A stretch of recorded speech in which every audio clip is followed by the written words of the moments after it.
আসসালামু আলাইকুম, স্বাগত জানাচ্ছি চ্যানেল আই সংবাদে। আমি রিদিতা রেজা। শুরুতেই জানিয়ে দিচ্ছি ফ্রেশ আটা, ময়দা, সুজি সংবাদ শিরোনাম। 31শে ডিসেম্বর জুলাই ঘোষণাপত্রের মাধ্যমে 72-এর মুজিববাদী সংবিধান বাতিলের ঘোষণা, আওয়ামী লীগকে অপ্রাসঙ্গিক করার হুঁশিয়ারি। সচিবালয়ে আগুনের পর প্রথম কর্মদিবসে বাইরে চলছে ক্ষতিগ্রস্ত 5 মন্ত্রণালয়ের কার্যক্রম। সোমবার থেকে সীমিত সাংবাদিকদের জন্য অস্থায়ী পাস। সাউথ কোরিয়ার বিমান বিধ্বস্ত হয়ে 179 জনের মৃত্যুর আশঙ্কা। এ পর্যন্ত 124 মরদেহ উদ্ধার ও জীবিত পাওয়া গেছে 2 জনকে। ঢাকা ময়মনসিংহ মহাসড়কে শেরপুরের ভাতশালায় বাস সিএনজি মুখোমুখি সংঘর্ষে 5 জন নিহত, গুরুতর 1 জন ময়মনসিংহ মেডিকেলে ভর্তি। এবং নদী রক্ষায় দখল দূষণকারী শিল্প প্রতিষ্ঠান বন্ধে পরিবেশ উপদেষ্টার হুঁশিয়ারি, টেকসই উন্নয়ন ও অর্থনৈতিক সমৃদ্ধি অর্জনে নদী রক্ষার তাগিদ।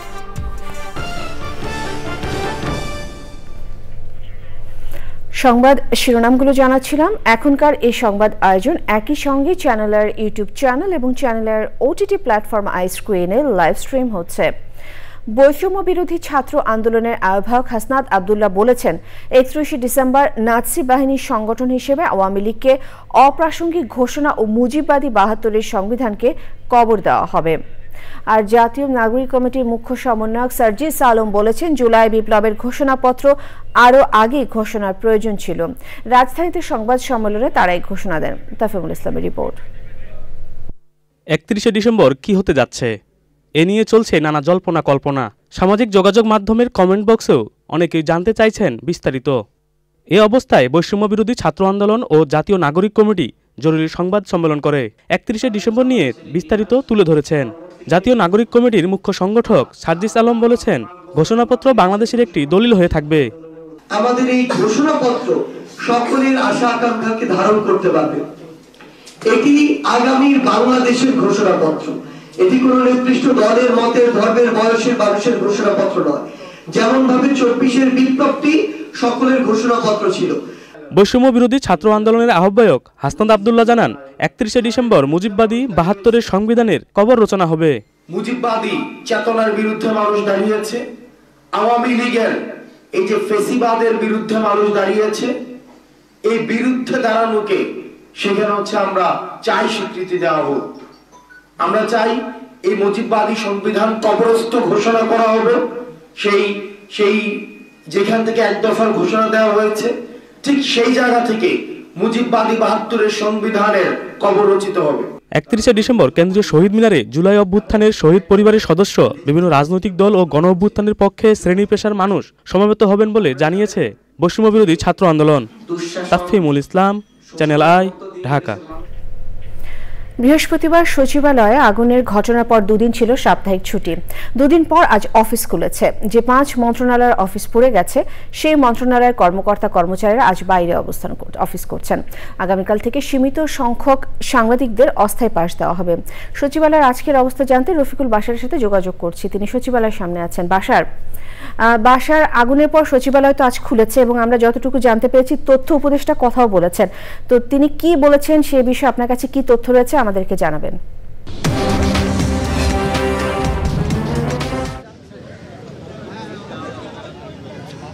ধন্যবাদ রিদিতা। আপনি যেমনটি বলছিলেন যে এখান থেকে অল্প কিছুক্ষণ আগে তথ্য উপদেষ্টা এখানে এসে আমাদের সাথে কথা বলেছেন এবং তিনি যেমনটি জানিয়েছেন যে তথ্য মন্ত্রণালয় থেকে এখন পর্যন্ত 3000-এর বেশি অ্যাক্রিডিটেশন কার্ড দেওয়া আছে সাংবাদিকদের। এই সকল কার্ড বাতিল করা হবে এবং বাতিল করে সাংবাদিকদের আবার মূল্যায়ন করে নতুন করে কার্ড দেওয়া হবে। অর্থাৎ সচিবালয়ে প্রবেশের জন্য এখন যে কার্ড আছে একটি রেশন কার্ড, সেই কার্ডের কিন্তু আর কোনো কার্যকারিতা থাকছে না। আগামীকাল থেকে সাময়িকভাবে অস্থায়ী কিছু কার্ড দেওয়া হবে। যারা নিয়মিত সচিবালয়ে সাংবাদিকতা করেন, সচিবালয়ের তথ্য সংগ্রহের জন্য আসেন, তাদেরকে অস্থায়ীভাবে পাস দেওয়া হবে এবং নতুন করে আবার আবেদন নেওয়া হবে। আবেদন নেওয়ার পরে তারপরে আবার পাস দেওয়া হবে।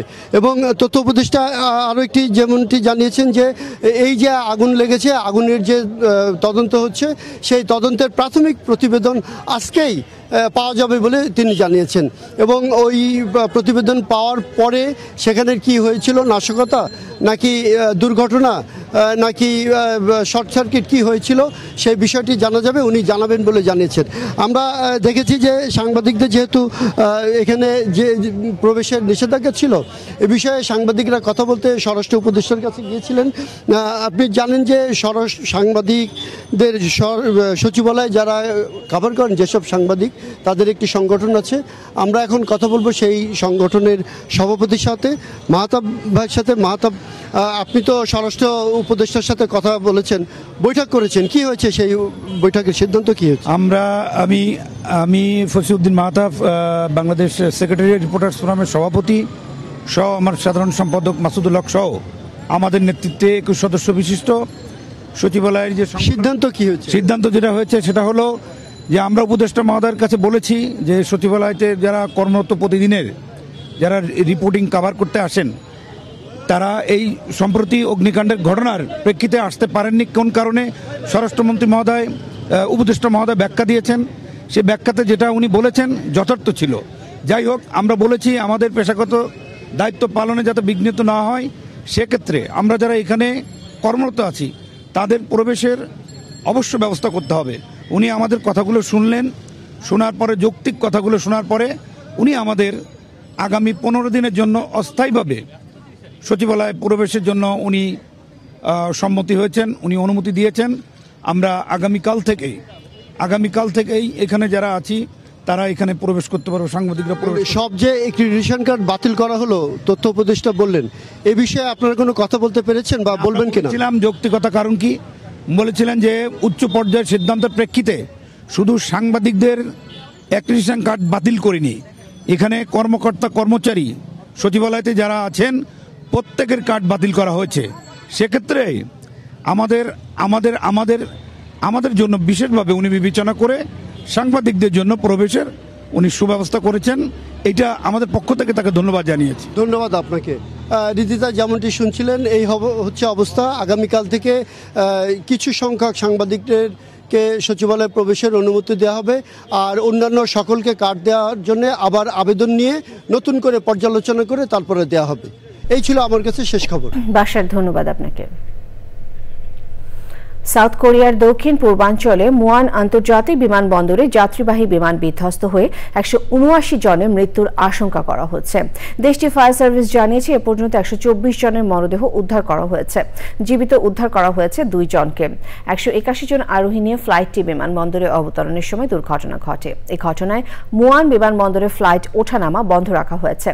তাফিমুল ইসলামের রিপোর্ট। রোববার সকালে জেজু এয়ারের ফ্লাইটটি থাইল্যান্ডের রাজধানী ব্যাংকক থেকে সাউথ কোরিয়ায় ফিরছিল। বিমানটিতে 175 জন যাত্রী ও 6 জন ক্রু ছিলেন।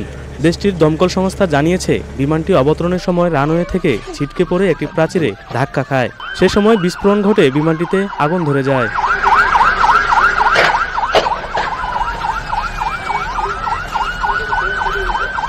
বিধ্বস্ত বিমান থেকে একের পর এক মরদেহ উদ্ধার করে ফায়ার সার্ভিস কর্মীরা। একজন ক্রু ও একজন যাত্রীকে জীবিত উদ্ধার করা হয়েছে। বিমানবন্দরে ফায়ার সার্ভিস জানিয়েছে ফ্লাইটটি অবতরণের আগ মুহূর্তে খারাপ আবহাওয়ায় একটি পাখির সাথে সংঘর্ষ হয়। সে সময় ল্যান্ডিং গিয়ারও ত্রুটি দেখা দেয়। তবে দুর্ঘটনার কারণ তদন্ত করা হচ্ছে। সাউথ কোরিয়ার পরিবহন মন্ত্রী জানিয়েছেন যাত্রীদের মধ্যে 2 জন থাইল্যান্ডের নাগরিক ও বাকিরা সাউথ কোরিয়ার বলে ধারণা করা হচ্ছে। তাফিমুল ইসলাম, চ্যানেল আই। শেরপুর ময়মনসিংহ মহাসড়কের শেরপুর জেলা সদরের ভাতশালা ইউনিয়নে সাপমারি এলাকায় বাস চাপায় সিএনজি চালিত অটোরিকশার 5 আরোহী নিহত হয়েছেন। গুরুতর আহত অবস্থায় এক নারী যাত্রীকে ময়মনসিংহ মেডিকেল কলেজ হাসপাতালে চিকিৎসাধীন। শেরপুর সদর থানার ওসি জুবাইদুল আলম জানান, অটোরিকশাটি একটি কুকুরকে পাশ কাটাতে গিয়ে ঢাকাগামী বাসের সাথে মুখোমুখি সংঘর্ষ হয়। এতে ঘটনাস্থলে সিএনজি চালক ও 2 নারী যাত্রী সহ 5 জন নিহত হন। সিএনজি আইতেছে পূর্ব দিক থেকে, সিএনজি আসা সিএনজি সামনে কুত্তা পড়ছে, সিএনজি আবার লেট করছে, গ্রান মারছে, গ্রান মারে ডিভিশনের কাছে পশ্চিম থেকে ডিভিশনের সামনে যায় বাধা দিচ্ছে। ৪৫ ঘন্টা পর কর্মচাঞ্চল্য ফিরেছে নৌপথে।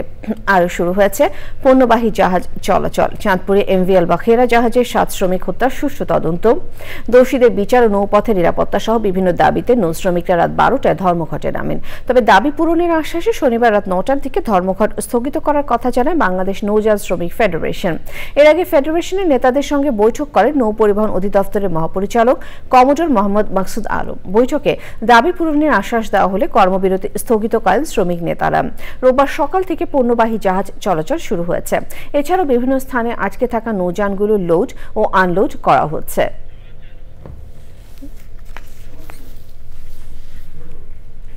ধর্ম উপদেষ্টা ডক্টর আফাম খালিদ হোসেন বলেছেন, আগামীতে দেশে দিনের আলোয় নির্বাচন হবে। যখন নির্বাচন হবে তখন ভোটাররা তাদের পছন্দের প্রার্থীকে ভোট দেবেন।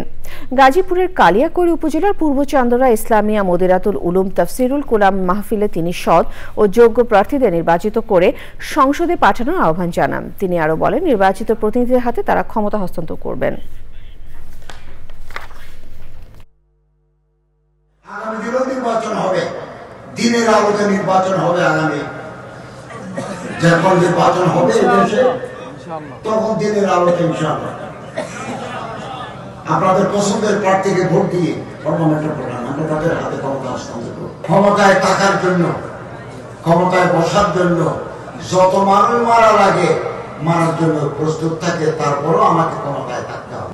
যারা ক্ষমতার পাগল নয় করি যুগ যুগ ধরে ক্ষমতায় থাকে, তাদের পরিণতি ইতিহাসে অত্যন্ত মর্মান্তিক।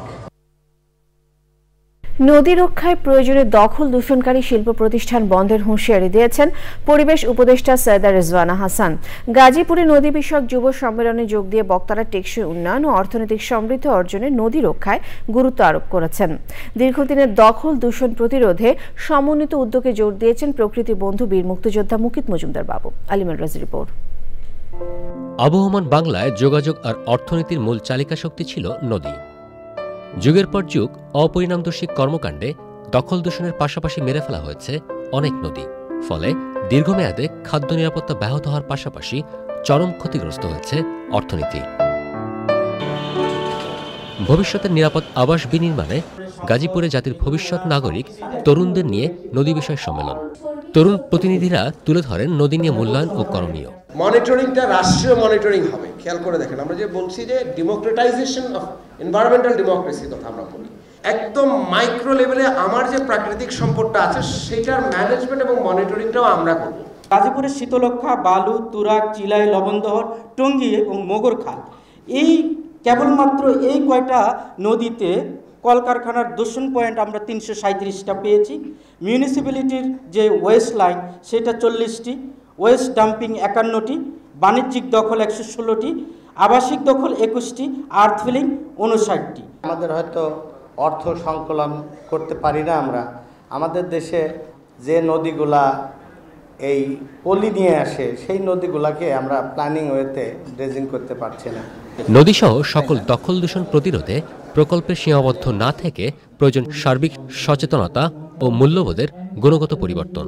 ইন্ডাস্ট্রির বর্জ্যগুলো, এই যে এখানে বসতি হচ্ছে, বসতির বর্জ্যগুলো আমরা যদি ঠিকমতো রক্ষণাবেক্ষণ না করতে পারি, আমরা যদি সেটিকে হ্যান্ডলিং না করতে পারি, তাহলে এটি বাসযোগ্য থাকবে না। এই দেশ, এই গাজীপুর অঞ্চলে বাসযোগ্য থাকবে না। পরিবেশ প্রতিবেশ সমস্ত কিছুই কিন্তু একটা আরেকটার সাথে ভীষণভাবে নির্ভরশীল। আমাদের যদি নদী বাঁচাতে হয় তাহলে বনকেও রাখতে হবে, বনকে টিকিয়ে রাখতে গেলে নদীকেও রাখতে হবে।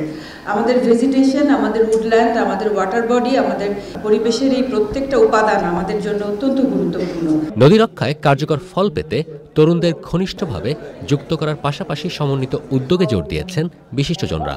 প্রকৃতির সাথে কখনো লড়াইয়ে যেতে নেই, প্রকৃতির সাথে লড়াই করে কেউ কখনো জিতেছে, প্রকৃতি হেরেছে, এরকম কথা আমার জানা নেই। নদীগুলোকে শিল্পবর্জ্যের ভাগাড়ে পরিণত করার অধিকার কোনো শিল্পপতিকে দেশের কোনো আইন দেয়নি। যে উন্নয়ন আপনার বাতাসকে দূষিত করে, যে উন্নয়ন আপনার নদী মেরে ফেলে, যে উন্নয়ন আপনার কৃষি জমি মেরে ফেলে, যে উন্নয়ন আপনার মায়ের দুধে রক্তের সাথে মাইক্রোপ্লাস্টিক মিশিয়ে দেয়, সেই উন্নয়ন আসলে উন্নয়ন না।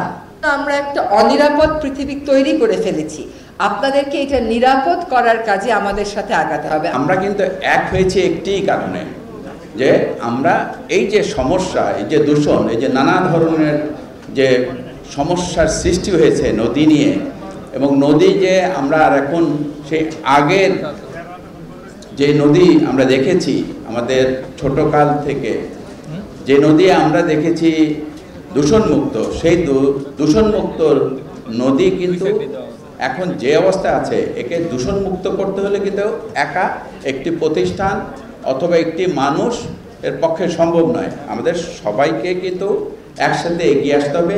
দেশটা আমাদের, এই দেশটাকে ভালো রাখার দায়িত্ব আমাদের সবার।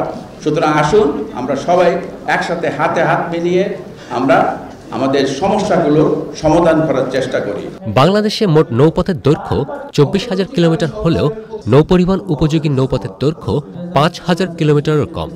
সম্মেলনের আয়োজক বাংলাদেশ রিভার ফাউন্ডেশন, নদী পরিব্রাজক দল, কানেক্টিং ইউথ ফর চেঞ্জ এবং প্রকৃতি ও জীবন ফাউন্ডেশন। আলিমান রাজি, চ্যানেল আই, গাজীপুর। সময় হলো বিরতি নেবার।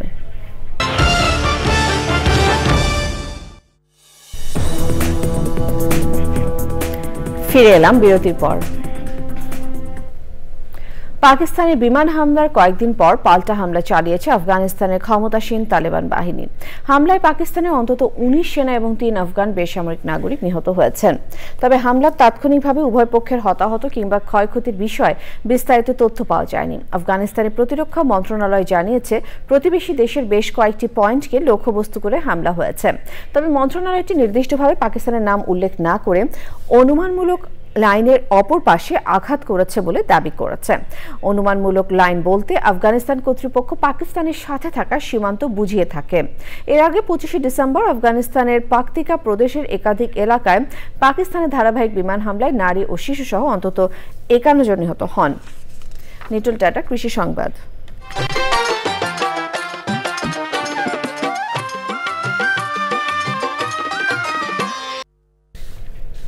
মেহেরপুরে বাণিজ্যিকভাবে পতিত জমিতে হলুদের চাষ বেড়েছে। কৃষকের পরিত্যক্ত জমি ব্যবহার করে অল্প খরচে বেশি লাভ হওয়ায় দিন দিন জনপ্রিয় হচ্ছে হলুদ চাষ। মেহেরপুর প্রতিনিধি গোলাম মোস্তফা রিপোর্ট। দেশে হলুদের ব্যাপক চাহিদা থাকায় মেহেরপুরে গত কয়েক বছর চাষিরা বাণিজ্যিকভাবে হলুদের চাষ করছেন। কৃষি অফিসের উদ্যোগে চাষিদের পরিত্যক্ত জায়গা ও বিভিন্ন ফল বাগানে হলুদের চাষ করছেন চাষিরা। আম বাগান বা কাঁঠাল বাগান থাকে, ছায়াযুক্ত জায়গায় এই ফসলটা খুব ভালো হয় এবং এটা খুব লাভজনক একটা চাষ। সময় দীর্ঘ 1 বছর লাগে। প্রত্যেকটা কৃষক যদি এই চাষের প্রতি হয়, আমার মনে হয় ধান চাষের চাইতে এটা একটা লাভজনক ব্যবসা চাষ।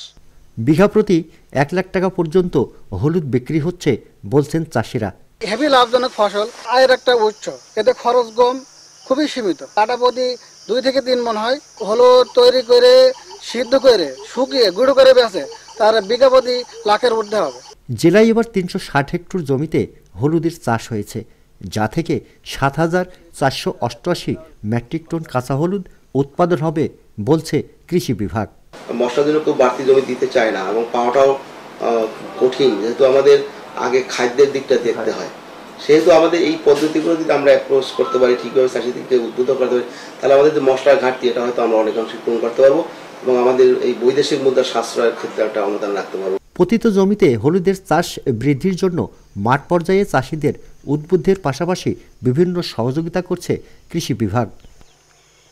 মেহেরপুর থেকে গোলাম মোস্তফা, চ্যানেল আই। এবারে প্রকৃতি সংবাদ।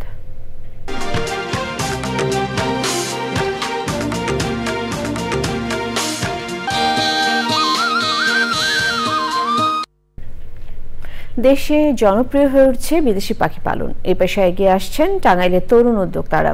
উৎপাদন করছেন লাখ টাকা দামের পাখি। এতে একদিকে যেমন আমদানি নির্ভরতা কমবে, অন্যদিকে বাড়ছে কর্মসংস্থানও। পাখি উৎপাদনের এই নতুন খাত অর্থনীতিতে বড় অবদান রাখবে বলছেন সংশ্লিষ্টরা। টাঙ্গাইল প্রতিনিধি মুসলিম উদ্দিন আহমেদের রিপোর্ট। শৈশব থেকে পাখি পালনের শখ শহরের কান্দিলা এলাকার অনার্স তৃতীয় বর্ষের শিক্ষার্থী সোহান খানের। শখের বসে 2018 সালে শুরু করেন বিদেশি পাখির উৎপাদন।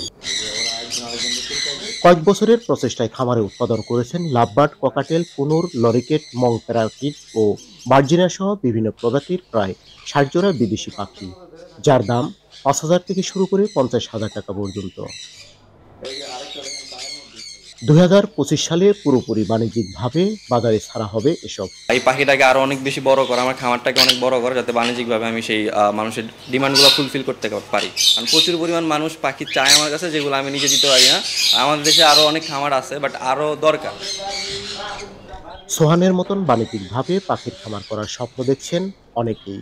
বেকার যুব সমাজ যারা আছে তারা পাখির খামার করে অবশ্যই ভালো কিছু করতে পারবে। আমার পাখি ভালো লাগে, দেখতে দেখতে আসলে পাখির প্রতি ভালোবাসা তৈরি হয়েছে। আমাদের দেশে এই করতে পারলে আপনার হলো সেটা থাকবে বাংলাদেশে টাকা। এমন উদ্যোগ বৈদেশিক মুদ্রা সাশ্রয়ের পাশাপাশি দেশের অর্থনৈতিক গতিকে ত্বরান্বিত করবে বলছেন পরিবেশবিদরা। তরুণ উদ্যোক্তা রয়েছে, তাদেরকে যদি আমরা অনুপ্রাণিত করতে পারি তাহলে তারা পাখির খামার করে সফলতা অর্জন করতে পারবে এবং বৈদেশিক মুদ্রার সাশ্রয় হবে। ইতিমধ্যেই টাঙ্গাইল সহ বিভিন্ন জায়গায় আমরা দেখেছি যে কিছু তরুণ এই উদ্যোগ গ্রহণ করেছে এবং তারা সফল হচ্ছে। সম্ভাবনাময় এই খাতের উন্নয়নে সরকারের সহযোগিতা জরুরি বলছেন সংশ্লিষ্টরা। টাঙ্গাইল থেকে মুসলিম উদ্দিন আহমেদ, চ্যানেল আই। সবশেষে ফ্রেশ আটা, ময়দা, সুজি সংবাদ শিরোনামগুলো আরও একবার। ৭২-এর সংবিধান বাতিল ও আওয়ামী লীগকে অপ্রাসঙ্গিক করার ঘোষণা, জুলাই ঘোষণাপত্র প্রকাশ 31শে ডিসেম্বর।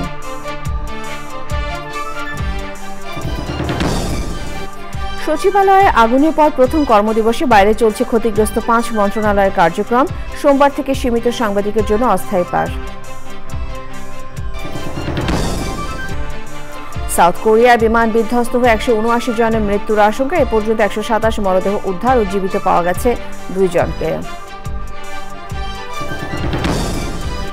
ঢাকা ময়মনসিংহ মহাসড়কে শেরপুরের ভাতশালায় বাস সিএনজি মুখোমুখি সংঘর্ষে 5 জন নিহত, গুরুতর 1 জন ময়মনসিংহ মেডিকেলে ভর্তি।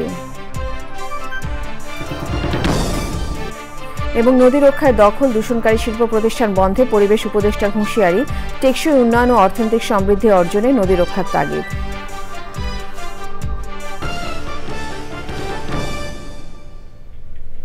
চ্যানেলে সর্বশেষ সংবাদ জানতে ভিজিট করুন channelonline.com-এ। যুক্ত থাকুন আমাদের সোশ্যাল মিডিয়া প্ল্যাটফর্মগুলোর সাথে। শেষ করছি চ্যানেল সংবাদ। ধন্যবাদ।